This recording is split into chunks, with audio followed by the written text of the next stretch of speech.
We're talking about the kingdom is in you to affect the world through you. That's where we're going, building this picture. Mark 4:26, Jesus said, this is how it works. Remember, he's talking about the mystery of the kingdom. The kingdom of God is like a man who scatters seed on the ground. He's talking about the heart. He established that just before this. Night and day he sleeps. So he says, this is how it works. Night and day he sleeps and wakes. Say sleeps. Sleeps. So he rests. Sleeps and wakes, and the seed sprouts and grows, though he knows not how. You think that if you understand it, it will work for you. No. Amen. It's a peace thing. It's a trust thing. It's not about understanding. You gain the understanding as you rest in him. You rest in him as you rest in knowing who he is and then what he's done in and through you and made you to be. Amen. All by itself, the earth produces a crop. The kingdom produces on its own. Your job is to let it be in there. I want to look at some modern day parables, some modern day kingdom parables. I think if Jesus were here today, he'd be talking about like quantum physics and jet propulsion and flight. You know, it's a great illustration. The law of gravity affects everybody. It's here all day, every day. You can't get away from it. However, you jump on an airplane and that airplane rises above the law of gravity because of the law of lift supersedes it as long as there's enough propulsion, right? So you understand those kinds of things. It's like, okay, I think he'd be teaching about that. I think he'd say, see that airplane up there? The kingdom is like, and by the way, he's going to give you the grace, the lift to supersede death. I think that's how he'd teach, all right? Test number one, and it's done at like MIT, UC Berkeley. There's a lot of different places that have now repeated this study, all these studies, and they're phenomenal. You can read about them online. I'll try to put a little bit more source in the blog that we send out. But the test number one is they took human, like saliva, and removed it and put it in a dish. Now, why in the world they would do this, I don't know, but they did. So, you know, they took it and it was still alive, and they removed it and they observed the DNA while they were also somehow observing the DNA that's still in the person. And they subjected the person to like videos and just different things to evoke emotion. And they were observing DNA. And as these people experienced different emotions, their DNA would change. As they were happy and happy and laughing, the DNA actually would relax. Now, what we know about function and how your body works is that internally, when your DNA relaxes and all the systems associated with that relax, you're secreting the proper hormones, you're secreting the proper electrical activity, your body's working in an optimal way when you're happy and you're laughing and you're relaxed. And they observed it.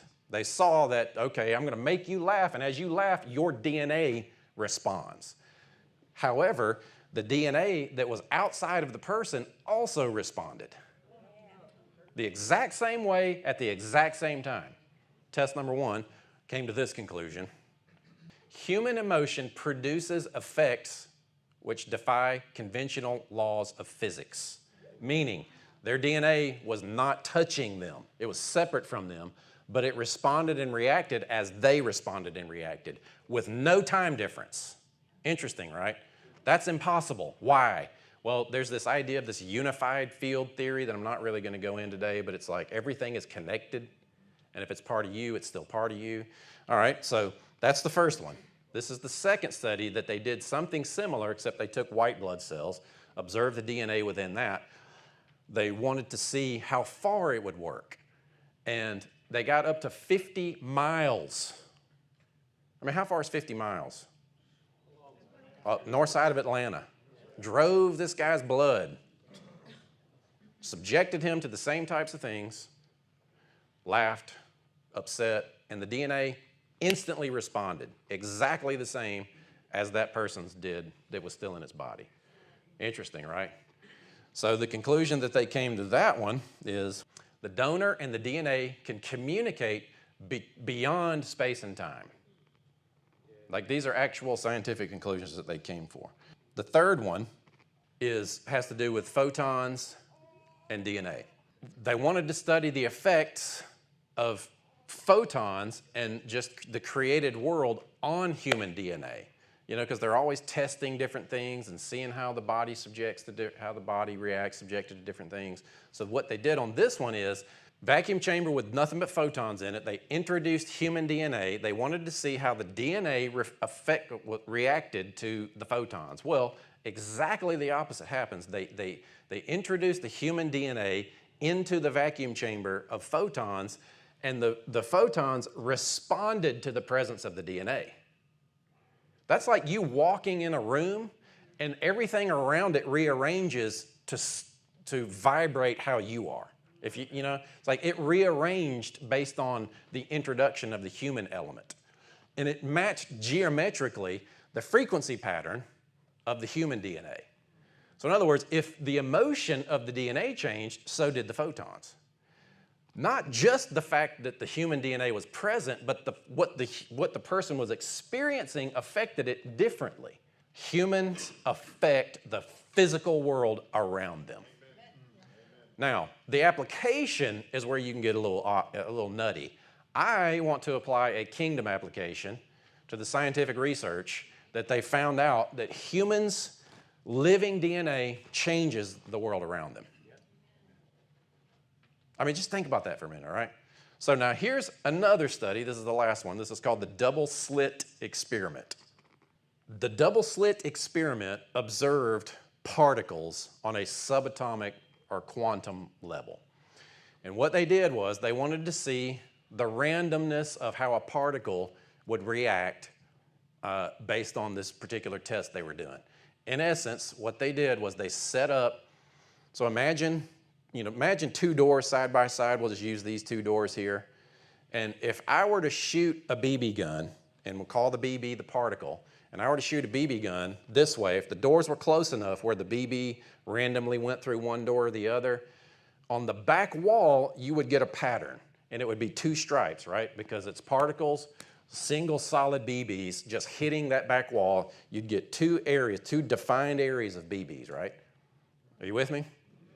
Now, if we emitted light or water, call it water because we understand wave, but you emitted light, you get these waves. And if you've ever seen how waves ripple and when they come across each other, they kind of cancel out, and that you get on the back wall as these waves are hitting and canceling each other, you get what's called an interference pattern. So one wave might go through one door, one wave goes through the other door, and they get in the back there and they cancel out each other, and then what you get is you get multiple stripes on the wall, mostly intense in the middle, fanning out less intense on the side because a wave is going through it rather than a particle. Are you with me? All right, can you see it? You see the stripes back there? So what they did then was they wanted to study why it was doing that. They started shooting particles. This is the spooky part. You don't want to miss this part. They started shooting particles as if, so imagine BBs, stepped away, came back and looked at the results, and what they had was an interference pattern on the back as if they had been shooting waves back there. That means that the BB actually became a wave, went through both doors, made a pattern on the back as if it were a wave.